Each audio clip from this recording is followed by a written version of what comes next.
Hello and welcome to the Varietal Show. If you've never been here before, my name is Rory, and you're on Varietal Literature's YouTube page, where we do 3 shows a week. And our first show on Tuesday nights at 6:30 is reading old folk tales and fairy tales, which you should definitely check out because I just did a story called The Boy Who Went with the Fairies. It scared the hell out of me. And I don't usually get scared by stories. I think they're fun, but I don't usually get scared by written stories. After this, you should go and watch that. That's on the Fireside Fairy Tales playlist.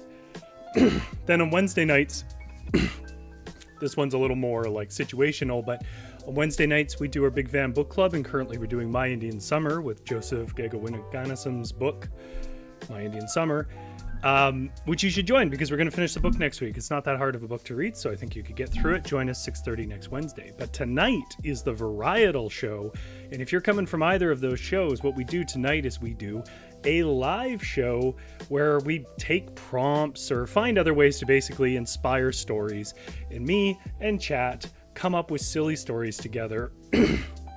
And that's about it. It's just sort of sharing in the joy of writing stories for no particular reason other than they're fun to make. If you are not watching this live and you want to skip past the chitty chat or whatever else, down in the description there will be little timestamps that you can jump ahead and just see the resulting stories or just see the writing process, whatever it is you prefer. You'll see the timestamps are explained. But tonight, obviously, we're kicking off into October, so our first, Hollow Stream is kind of like a lot of people have Hollow Stream as their name. I think even Disney has picked it up now, but I don't know another way for it. Like our Halloween streams, our Hello Screams, live screams, I don't know, this could go on for a while. Anyways, our Halloween themed stuff. So, we have some regular things that we do, and we're just going to do them in a spooky way now. So tonight what we're doing is writing prompts, which means I'm going to take some writing prompts and we're going to try and take them in spooky directions. I'll say more about that when we get into our lit games, which is what the point of the show is. But I want to say hello to chat, and I see that we have, Jenna. Jenna was first tonight, beating out all-time champion GS and close lead Big Drew on the first in the chat. But Jenna says, hi Jenna. And GS says, good evening. Sounds spooky tonight. Yeah, that opening song is one of the more popular things that I have. Big Drew says, hello, my lovelies. I think you should add a mwah to that.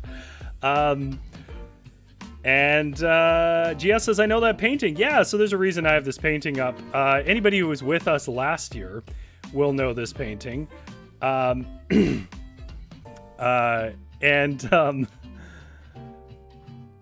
going to explain why in a minute.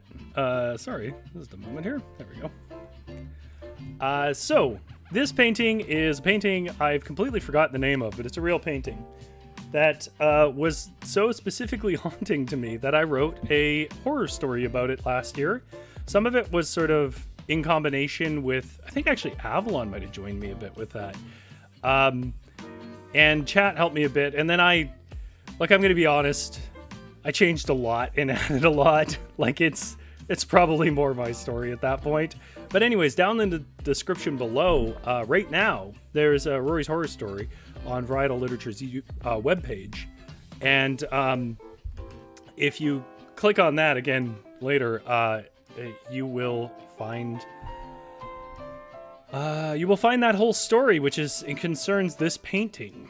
I think it's a pretty cool story, honestly. I know that's, high praise for myself, but I don't think everything I write is great. Sometimes I put it up and I'm like, it's passable. I kind of like it. Maybe someone will get something out of it. But it's one of the few stories I've read of my own back more than once. It involves some letters and a guy who finds an art gallery in an unexpected place. I think it's actually called An Unexpected Place for an Art Gallery. I'm forgetting what the name of my own story. Anyways, there's my recommended reading. Also, in the description below is a Choose Your Own Adventure for a Horror House, which was one of my most popular streams last year. If you didn't see it, it's in the playlist for the Varietal Show. I think it's just called Choose Your Own Adventure Horror House or something like that. But anyways, you can play it. It's in the description as well. It plays in your browser. You sort of make choices and go through. I'm aiming to do another one of those for our Halloween show this year. They are a lot of work and take a lot of time, but they are a lot of fun to run. And basically, if I do get that done, it means our last show before Halloween, you come on, you get a certain amount of lives as chat. I put up little hearts, and I give you a scenario and read you stuff, and then chat makes choices based on votes as what direction they want to go. And we go through whatever sort of horror setting I've put together. And then afterwards, I'll put it up on the webpage so people can play through and see all the options for themselves. So yeah, we have a lot of stuff. Big Drew says he remembers the paintings, been a part of the Varietal family for a year. GS says you don't have enough time, Rory. I might not. I honestly don't know. It is a priority, though, to get that done. But those who've been following along for the last few months also know that I'm supposed to be releasing stories in August. But what happened with that was I thought it was ready. I sent it away to some people and they made good points. So I've been rewriting sections of it. But that's not even really on theme for Halloween or Christmas. So I probably won't have that out for a while. Okay. So that's a little bit about why you're seeing what you're seeing, which means that it is time for me to be prepared, which if you're a regular viewer of the show, you know I'm never prepared. Holly South says, I see the pumpkin. It's my time of year. Big Drew says, Rory is drinking something fizzy. It's just water. Normally I drink flat water, but I had to sort of rush in today, so you will occasionally get the hiccups, I'm sure. Now, if only it were fall weather. Yeah, here's the scariest part of this spooky season. The general reminder that the world is dying, and there's little that we can do about it. It is like summer weather out there right now. So what we're doing tonight is our prompts. You know, we do writing prompts, and then we try to create stories. We usually try to create like 2 or 3. We'll see how it goes. I mean, some are terrible, some are really funny, and some are genuinely spooky. But Lit Games is basically literature games. It's where we play games together, me, chat, you, and try to write stuff live, try to come up with stories and cool ideas, and I try to integrate them together as best as we can. And tonight we're just going off spooky prompts. So I have a prompt that I put up in the icon of this video, which was the one that we're going to start with, which was a kind of body horror thing.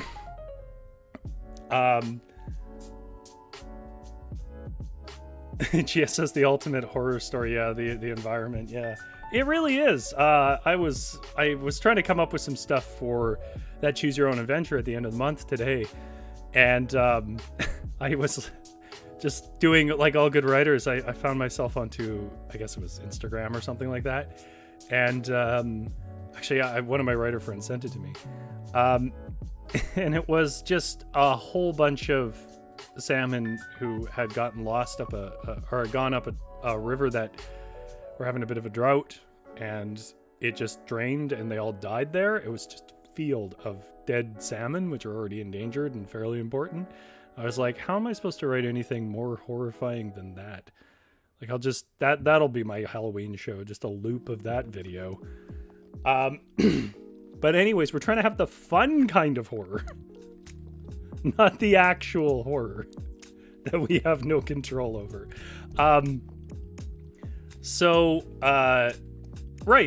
The first prompt that we had,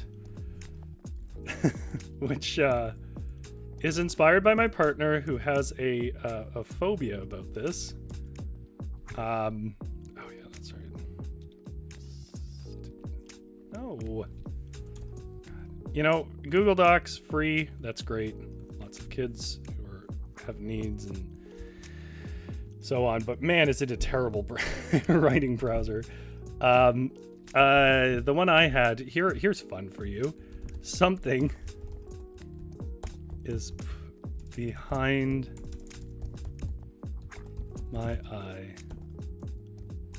pushing.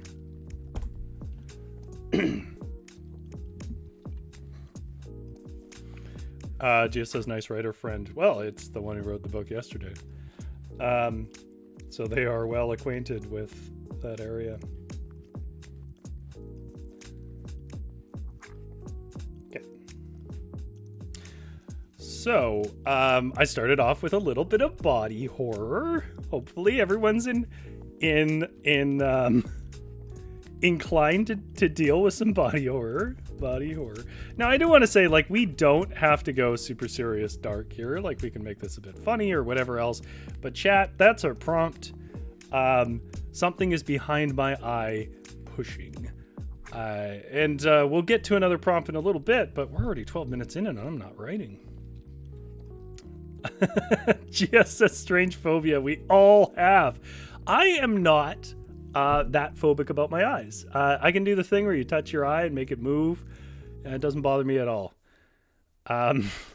Jenna says she loves horror. Okay, Jenna. Well, what direction do we want to take this? I'm going to do a little bit of a moody opening paragraph, okay? Because I don't really need you guys for that. I'm going to do something that kind of sets the mood and scene a bit. And as I go through it, you in the chat, just throw your ideas of what you want to see happen here.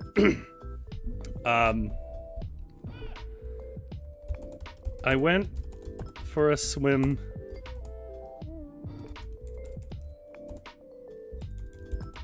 to escape the unseasonable. Here, we'll make it a little bit late fall warmth.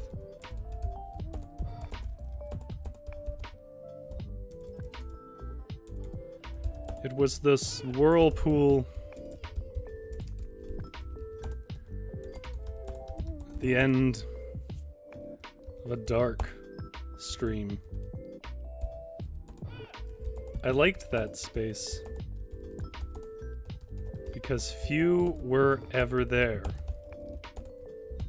You never even really heard birds or crickets chirping.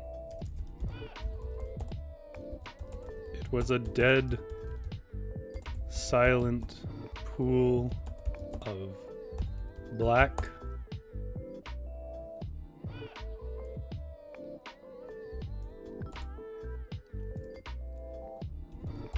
bottomless, and pure. I usually fished there, catching great big beastly fish. But I decided to swim that late fall. Seemed simple enough.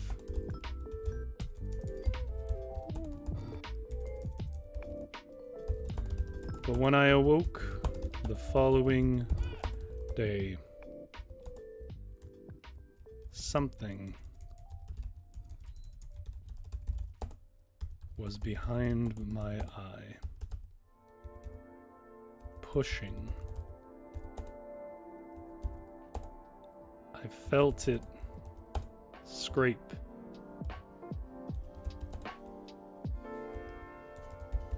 I guess I wouldn't feel it. I heard it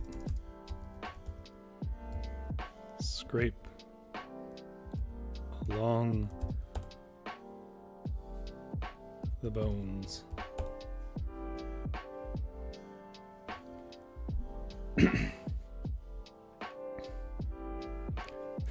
Gia says I'm eyeball squeamish. I keep thinking of the green worm on Corpse Bride. I mean, if you're actually squeamish, like, you know, maybe like mute the stream for like 5.5 minutes or something, because we won't be much longer than that. Big Drew says one of those Amazon fish that swims up your urethra. Yeah, I think I was thinking of stuff like that.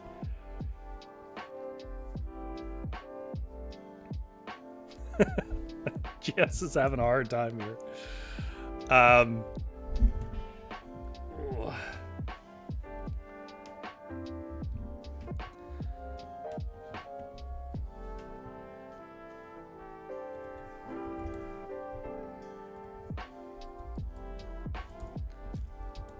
I live alone and do little that needs a mirror.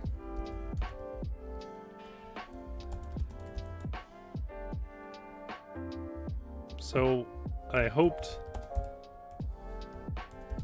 it was just an oddity that would go away. This is how you know the protagonist is a man. If you're like, that's not realistic, just imagine it's a man. Immediately makes sense. He wouldn't go to the doctor. It's perfect for writing. Make your protagonist a man. He'll never ask for help. He'll be... I always thought that was interesting that in a lot of zombie films, women will get bit and they won't want to say anything. And I'll be like, no, that's not how that would go. Women would be smart about that. Men, no. They'd let you all die before they'd admit that.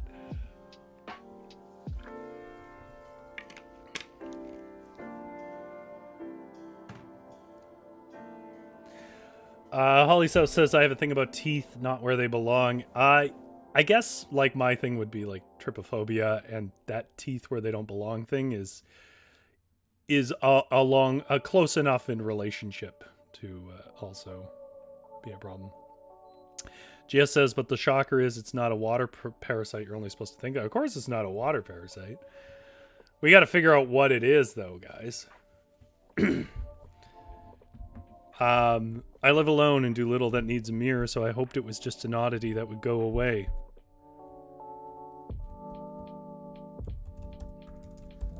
I had to get some fertilizer. Anyways. Wait, I said it was late fall. Why would we be getting fertilizer?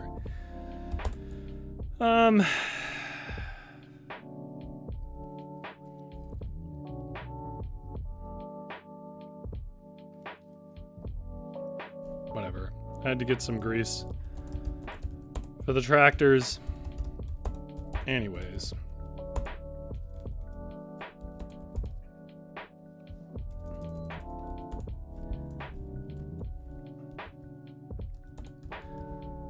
It wasn't... Wait. On the drive in... I found... the scratching to be so loud for something so clearly small.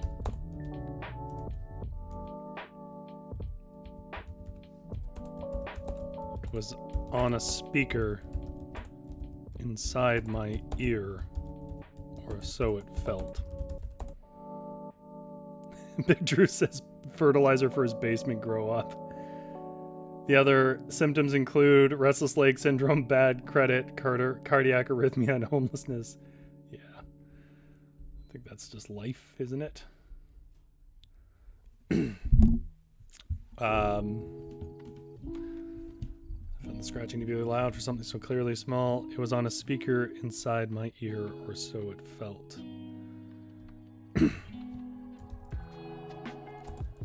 My vision doubled a bit as I felt as the thing pushed.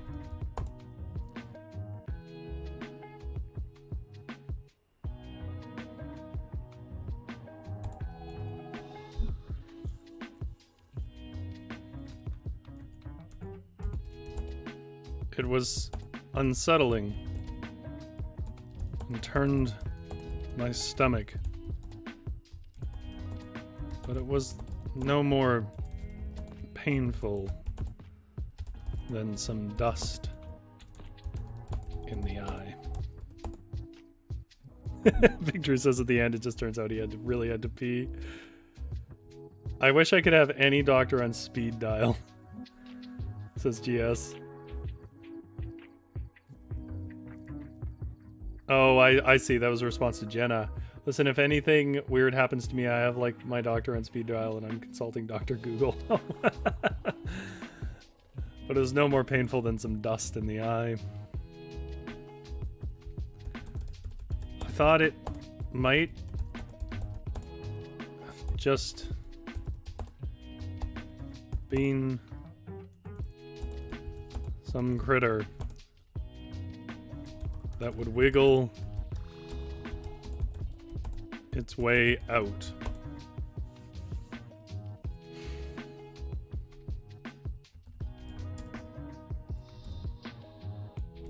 You might think me mad to be willing to let that happen.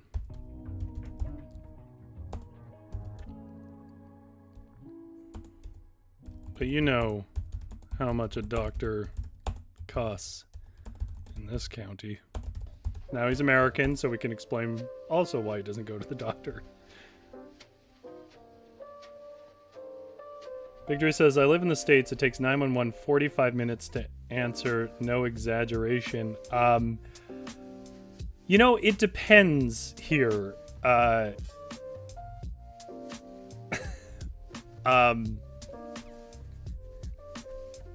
Because, well, I guess I should say, like, people make a big hay about Canadian, like, wait lists and stuff and emergency and stuff like that. But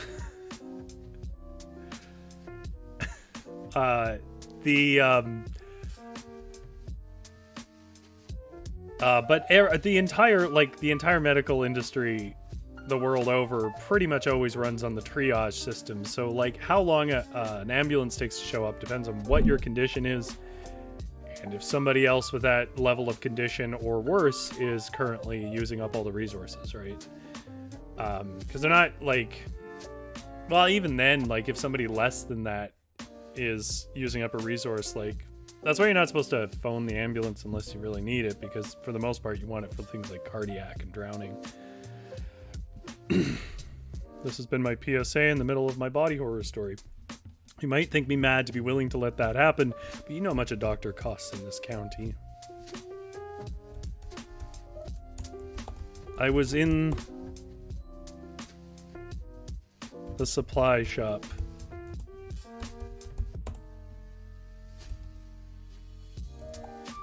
when I first learned that my eye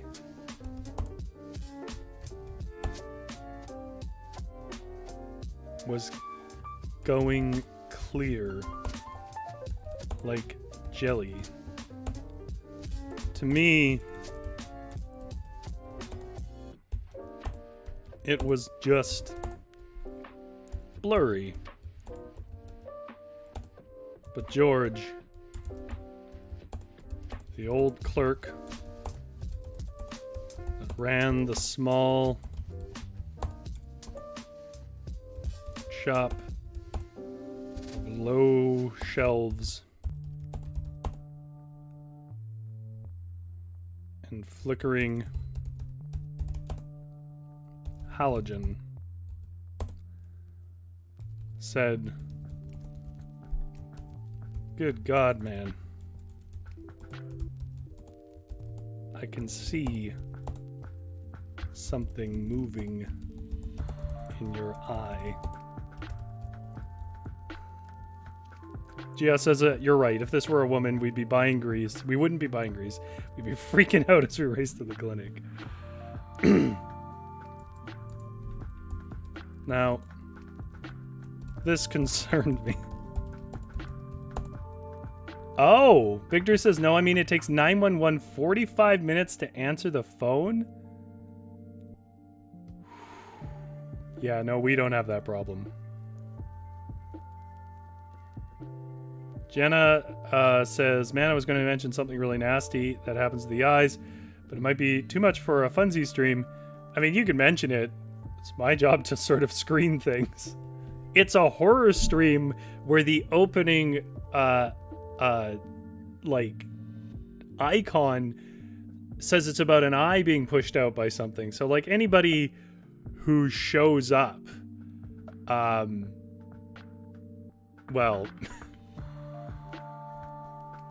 Anybody who shows up is it's got to know what they're in for.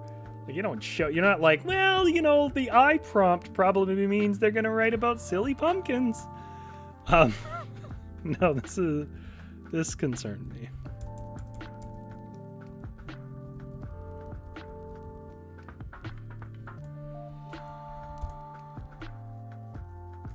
It was then I figured I should probably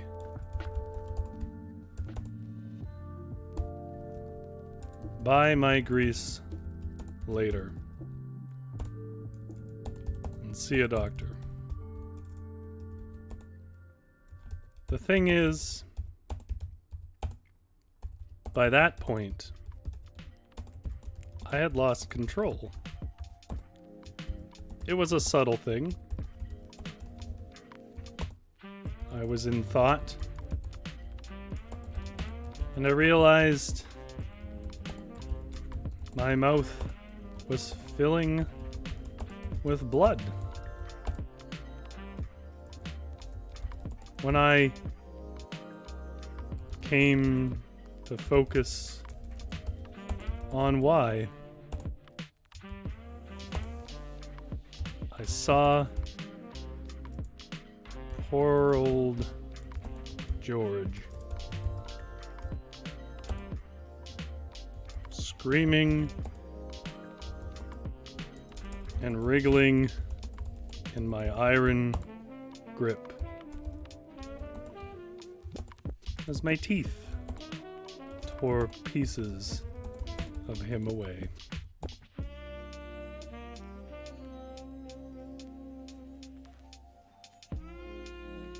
Big Drew says, can his eyes pop like popcorn? I mean, I think that's probably, yeah. We'll see how that goes.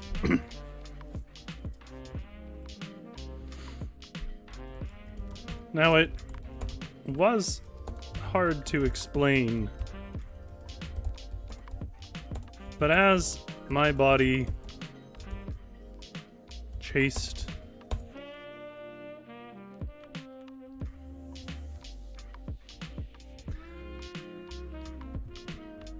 the screaming denizens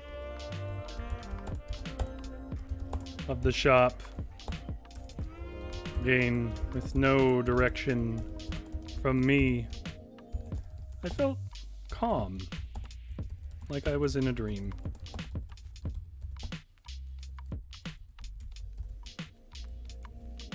I knew it was wrong, but what is wrong?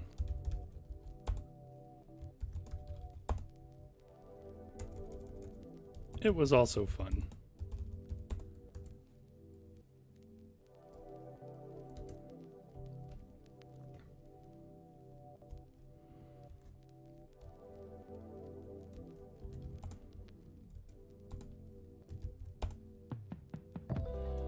As I squeezed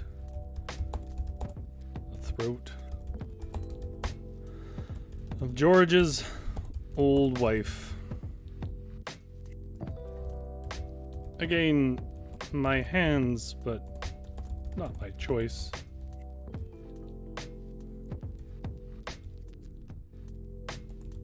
I looked in the mirror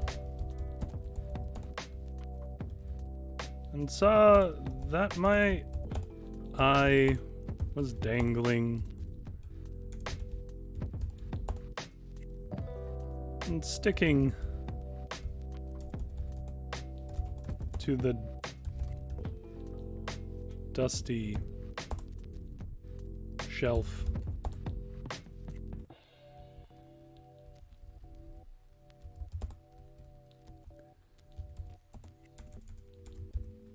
In it was a pulsing green worm with thin tendrils strung around the nerve and into my brain.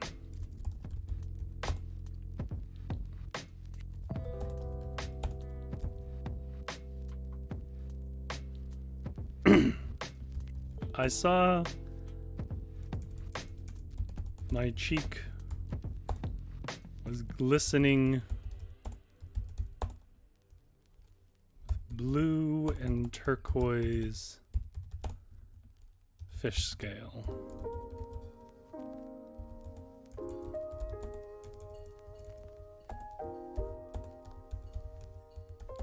I thought it looked nice.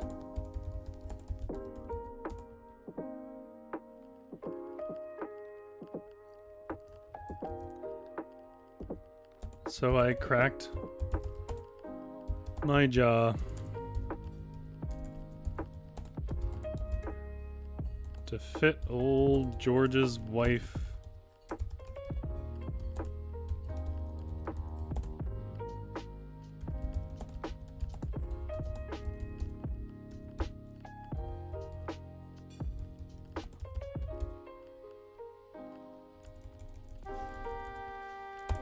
into my mouth. Screaming wife's head.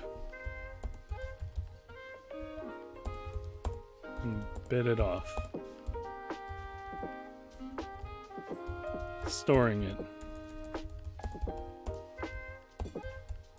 in my gelatinous new neck pouch. I was still hungry, but my first priority was, of course, to spawn. Okay, that's the first story. Let's try to get something that more people can get involved in. GS says like a cute hamster. Yeah, exactly. Big Drew says we have many backgrounders. Do we? No, we do. Hello, backgrounders. Jenna says, I really like this whole your body is doing something, but your brain is off somewhere else. Yeah, I would say it's a thing that I've played around with. I don't think I've ever written anything that I feel like this is worth like making a whole story out of. But there is something cool about, on a horror level, about sort of watching yourself do things. And it's something that uniquely writing could only really do. So our second horror story, because again, we're doing prompts, right? Horror prompt 2. Big Drew says, can we do a hitchhiker story where the hitchhiker is the normal guy and the driver is insane after the eye? You'll have to give me a bit more, Big Drew. Not sure what you mean. I'm going to pull our regular book. So you might say, okay, why, Rory, surely the internet has horror prompts. And they do. And I mean this with all respect, because I looked around for a while. They were terrible. They were like, what if your friend disappears one day? And you're like, yeah, like that's the beginning of every horror film. So I'm just going to kind of look at our usual book of writing prompts, and if you guys feel like you can make something, we can make something more horror-y about it, we'll do it that way. So let's see what I got on this page. Okay, we got, all I needed was a wig big enough to hide the mechanism. Our second, another prompt on this page is cheese, nothing but cheese. Could we make a cheese horror story? I really like cheese, so I don't know how I would do it, but I'm curious, chat, if you have a way of making a cheese horror story. I needed to get a DNA sample from him to see if he was truly my brother. It isn't easy having 5 jobs, but I need them all. Well, that's a horror story that millennials don't need to read about. So I would say like the most promising ones here are all I needed was a wig big enough to hide the mechanism, and cheese, nothing but cheese. Or I can look at another page. So what do you feel like, chat? Do you want me to look at more prompts, or do you want to try and make something of those?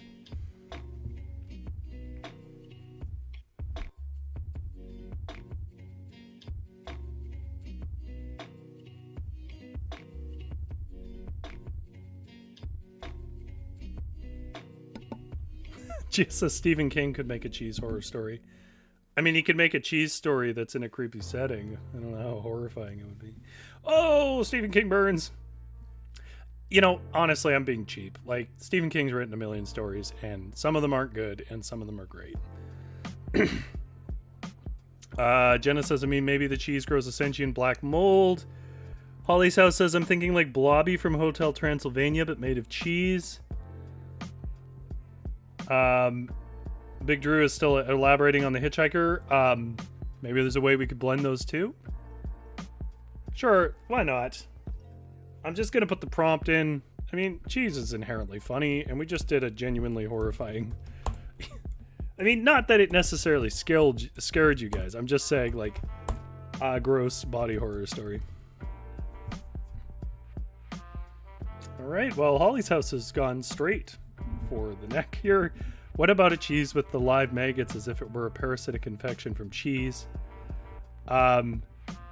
Yeah, so if you guys don't know, that's a real cheese that you can get parasites from that has live maggots of a certain fly in it. It's not legal, by the way, in most places for reasons that I hope are obvious. Big Drew says, normally the hitchhiker is the murderer, but the driver picks him up for a night of psychotic antics, torture, and murder. Oh, I see. Like, they, like, join up and do it together. And that's basically, what was it? Natural Born Killers, wasn't it? Jenna did not know that that was a cheese. Okay, well, we'll do something with the cheese. And since it's cheese, we should go full cheesy. So what about sort of like a classic 1950s kind of radio drama monster Frankenstein ripoff kind of thing? Like, you know, it doesn't always have to be horrible. I do like this idea of the live maggots here from Holly's House. I think that's a good sort of like visual to amplify the cheese. So let's start with our Frankenstein. By the way, Frankenstein is the doctor, of course. Not the monster, but wasn't he the real monster? I'm waiting for my applause in chat for being so observant. Big Drew says Fear and Loathing. Yeah, Fear and Loathing in Las Vegas. Fear and Loathing in a murder way. I do like Holly's prompt here. I take on the prompt, Holly and Jenna's. Okay, so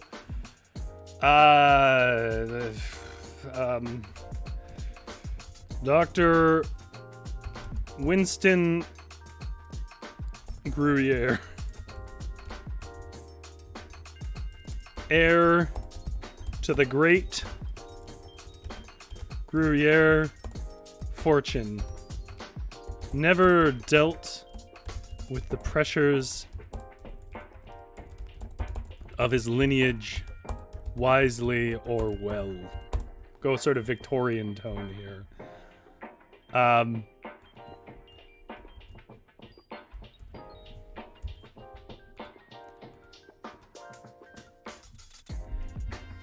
His family had, for centuries,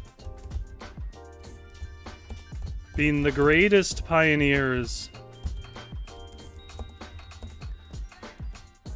of cheese the French countryside had ever known.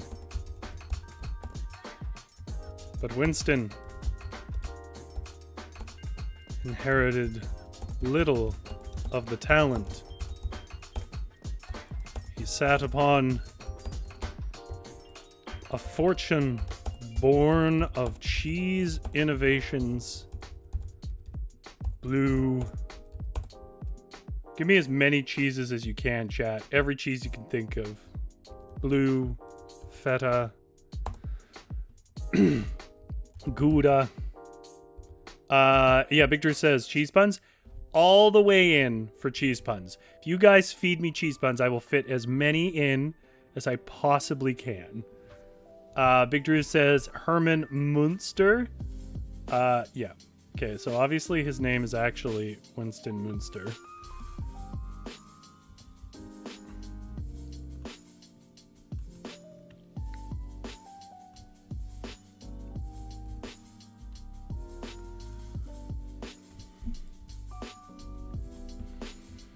blue feta, Gouda, cheddar from Jenna there.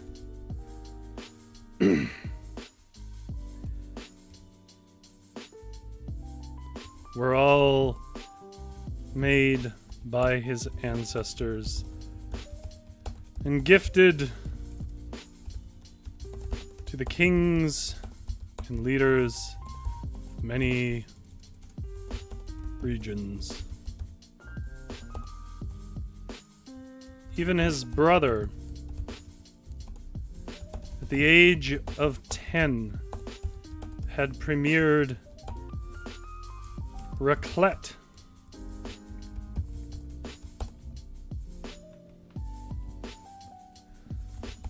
And by 20, had refined Camembert. But Winston, as audacious as his spirit was, had no such innovation.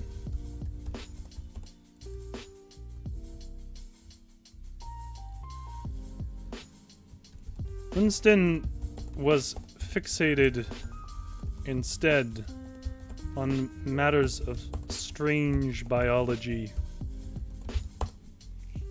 Going real Lovecraft here. Strange biology, and even supposedly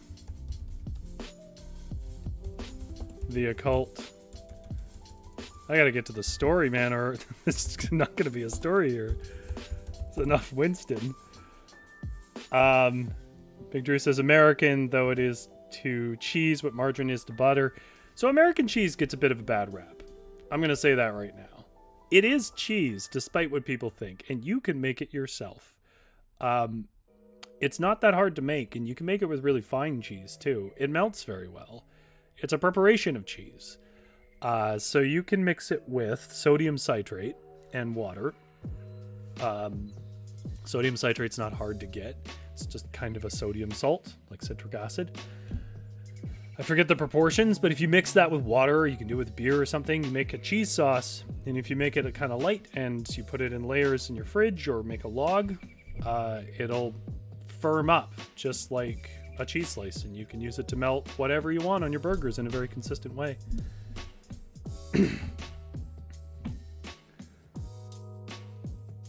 Okay, maybe he had an interest in etymology or the study of bugs. That's good. Yeah, and that's where the maggots come in. Yes, says smells. We need a lot of smells. Okay, I know what our inciting incident looks like. I want you guys to think about like what destruction this cheese monster is gonna wreak across the land. Is that a pun? Well, I create this. I'm just going to write a paragraph of the sort of inciting incident based on what you guys have said. But now, like, think about, like, what are the incidents, and we don't have that much time. So what kind of, like, destruction are we going to do that's sort of corny and horrifying? Velveeta is very different. Yeah, Big Drew. Velveeta is not cheese. I'm talking, like, Kraft slices here. Velveeta can burn in its disgusting hell. Okay, on matters of strange biology and even supposedly the occult. Strange biology, entomology, is that what we were going with? I think that's how you spell the bug research. Bug fans, let me know. It's an entomology.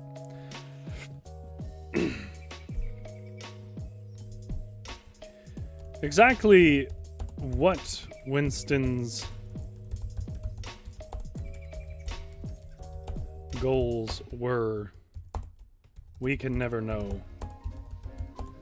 For the last time he was seen mobile and speaking was on the evening of September 21st, 1788.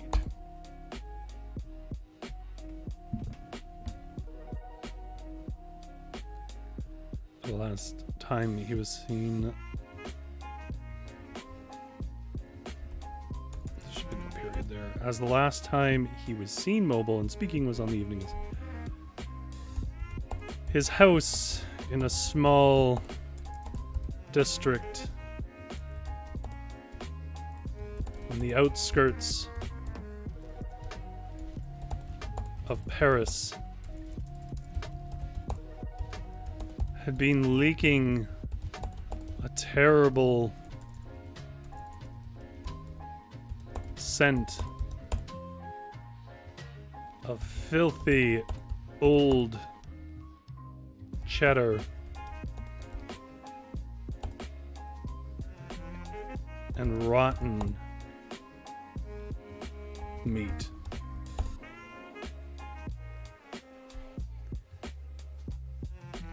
Oh, I see Jenna has said something that would require me to set this in modern times, so let's do that.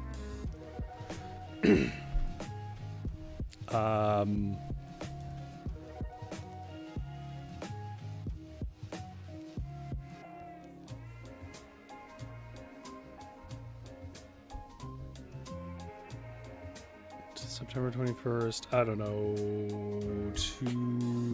when did we sort of have our social media revolution? I guess 2012?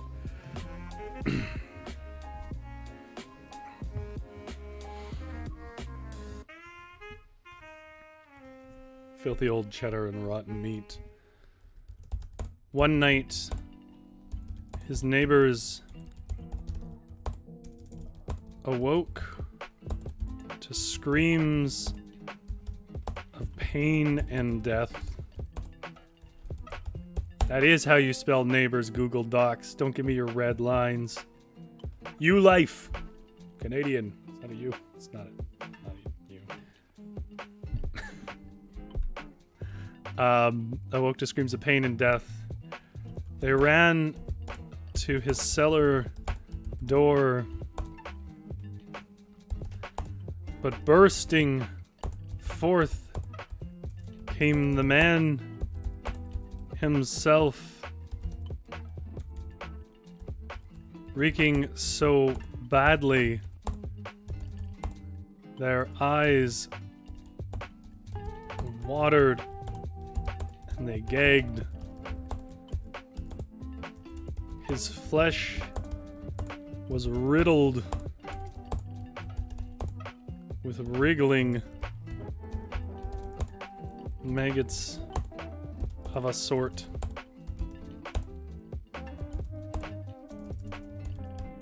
That seemed to have half eaten him. He ran screaming into the night, never to be seen again, though the neighbors found themselves almost immediately unconcerned for his well-being, as close behind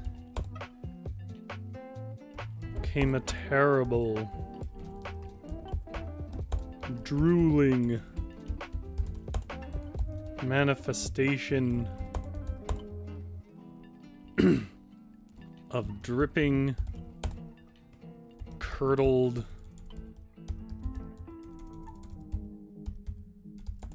dairy.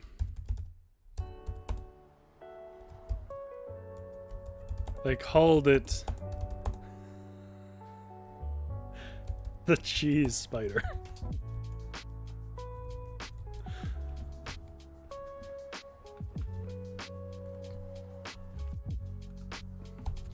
As its blob like visage would burst from its slick brie like flesh. burst with tendrils from its slick brie-like flesh. And move like an injured... Oh no!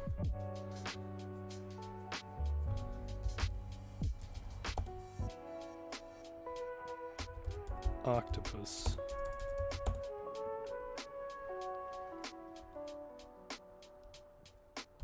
Across the ground. Okay, let's see. I'm now I'm looking for some puns here. So, yeah, I see Jenna's ending there. Cheese Monster comes to life and says, "It's not your world anymore. I'm here to reclet it." Jenna says, "I'm sorry, so sorry it got very dark." Never be sorry that it got dark. You couldn't possibly write something darker than I've written on this show. Don't forget about Famunda. Big Drew says, MySpace was around in 2002, homie. LiveJournal predates MySpace. I was on that in like 99. But I don't think that, like, my memory of it is that that didn't really create sensations the way that social media does now.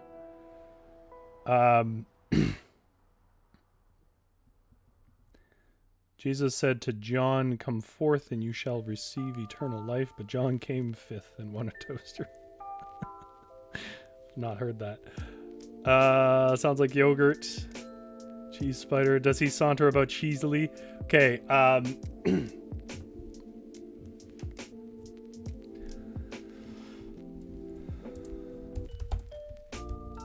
The wife turned to run and pull her husband with her,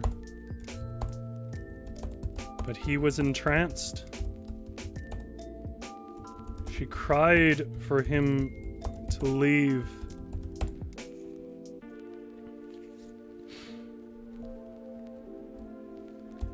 But a bubbled face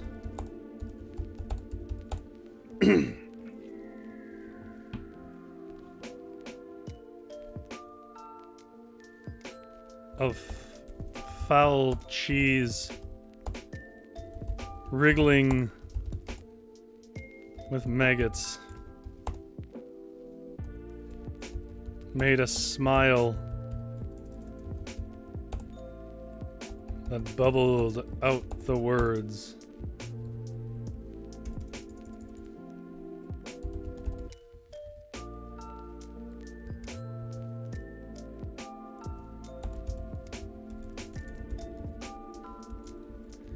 This is not your world anymore. Help me reclet it.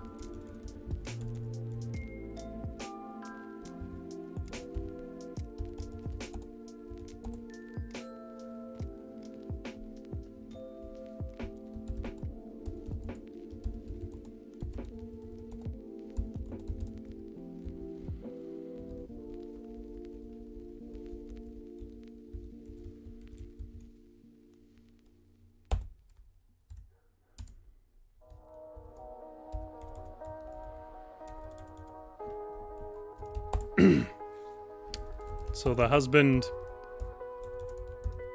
nodded and followed the beast into the dark valley towards the city of lights.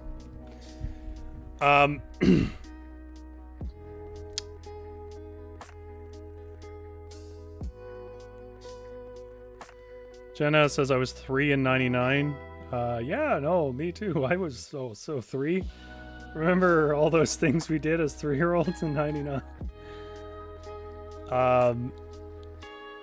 Big Drew says LiveJournal sounds boring. Here's the thing. LiveJournal was really good for writers. And like its heir apparent was kind of Imager, but it wasn't the same. Jenna says, man, that's an ending for sure. That's horrifying. Big Drew says, I'm only 15. Kidding, I'm 35. Yeah, I'm 35 too. Big Drew, cottage cheese. Did we do cottage cheese? I think actually I'm out of time, guys. I was going to go for your ending, Jenna, but I don't have time to produce it. Oh, you know what I can do? That was the first of their numbers.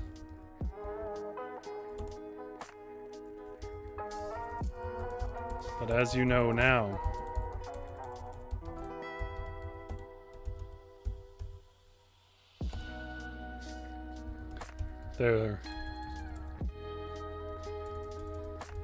they roam still,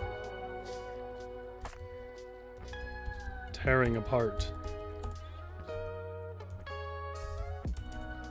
every town they find and leaving their structures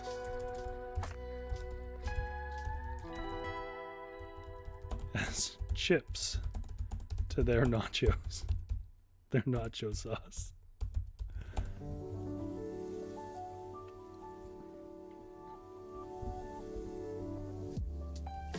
And that, children, is why we don't answer the thing that is pounding on our door. Come closer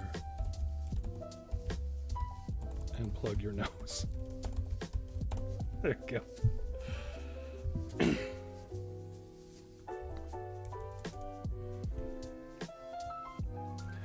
All right. I guess it's time for me to read these back. Otherwise, we're going to be here forever. I don't know if I want to read the I one back. It's so gross.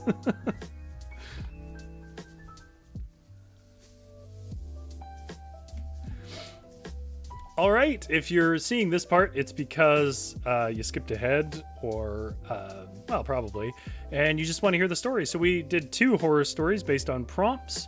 I will tell you what the prompts are for each of them, and then I will read you the story. So the first prompt was my own prompt, and it was, something is behind my eye, pushing.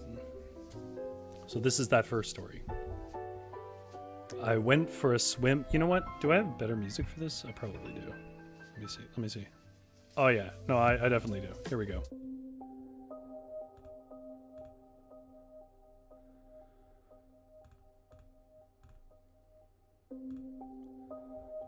I went for a swim to escape the unseasonable late fall warmth. It was in a whirlpool at the end of a dark stream. I liked that space because few things were ever there. You never even really heard birds or crickets chirping. It was a dead silent pool of black, bottomless, and pure. I usually fished there, catching the great big beastly fish, but I decided to swim that late fall. It seemed simple enough, but when I awoke the following day, something was behind my eye, pushing. I heard it scrape along the bones. I live alone and do little that needs a mirror, so I hoped it was just an oddity that would go away and did not check.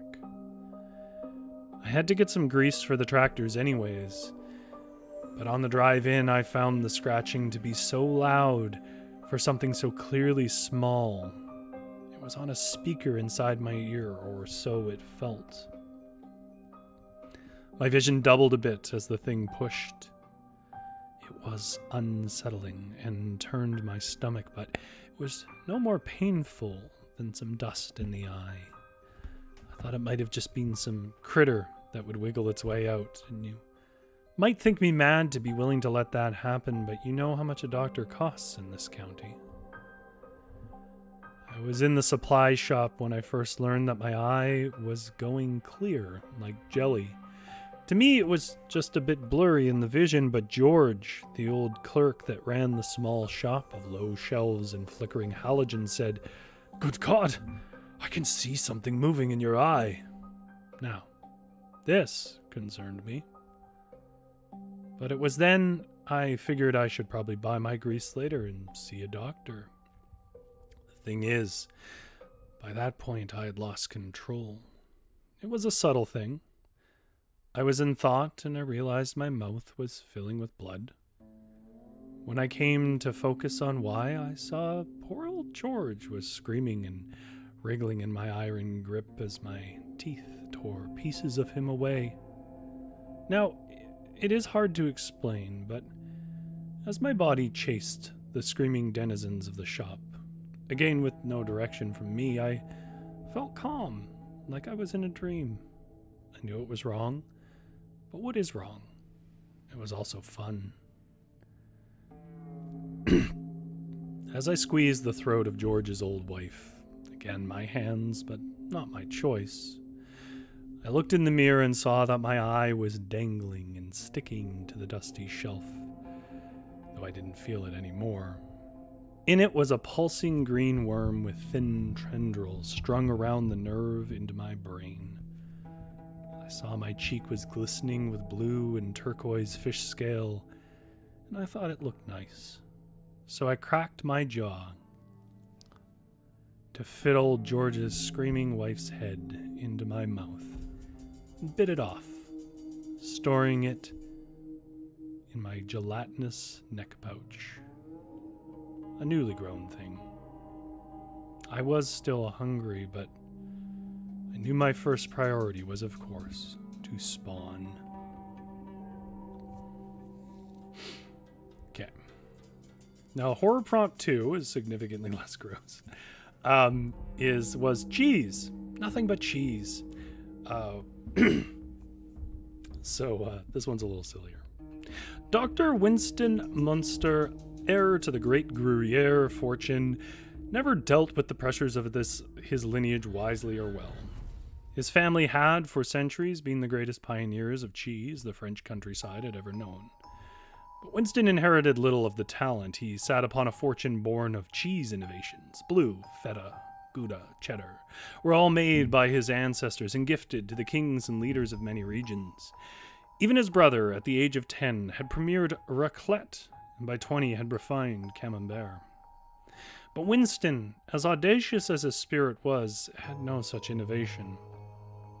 Instead, Winston was fixated on matters of strange biology, entomology, and even supposedly the occult. Exactly what Winston's goals were, we can never know, as the last time he was seen mobile and speaking was on the evening of September 21st, 2012. His house in a small district on the outskirts of Paris had been leaking a terrible scent of filthy old cheddar and rotten meat. One night his neighbors awoke to the screams of pain and death. They ran to his cellar door, but bursting forth came the man himself, reeking so bad that their eyes watered and they gagged. His flesh was riddled with wriggling maggots of a sort that seemed to have eaten into him. He ran screaming into the night, never to be seen again. Though the neighbors found themselves almost immediately unconcerned for his well-being, as close behind came a terrible, drooling manifestation of dripping curdled dairy. They called it the cheese spider, as its blob-like visage, would burst with tendrils from its slick brie flesh and move like an injured octopus across the ground. The wife turned to run and pull her husband with her, but he was entranced. She cried for him to leave, but a melting face of foul cheese, wriggling with maggots, made a smile that bubbled out the words, "This is not your world anymore. Help me raclette it, and you shall suffer no more." So the husband nodded and followed the beast into the dark valley towards the City of Lights. That was the first of their numbers, but as you know now, they roam still, tearing apart every town they find and leaving their structures as chips to their nacho sauce. What a stupid line. And that, children, is why we don't answer the thing that answer the door for the thing that is pounding on it. Come closer and plug your nose. And that was our writing prompts for horror stories. I mean, I had fun. Injured octopus was an inspired description, GS said. Is it? I felt like it might take people out a bit because I had a tough time sort of thinking how to describe that movement. But I'm glad it worked. Again, I want everyone to, I mean, even if you don't listen to the show, which is nice to do, but I want everyone to go listen to this week's Fireside Fairy Tales. The Boy Who Went with the Fairies. There's 2 stories in that. The other one's okay, but the first one from Sheridan Le Fan. If you, again, in the description, if you click, it's there. You can just jump ahead to where it starts. It's only like 20 minutes. And I want to see how many other people were freaked the hell out. It sneaks up on you, is what I'll say. But I had a lot of fun. Let's put on the fun music again.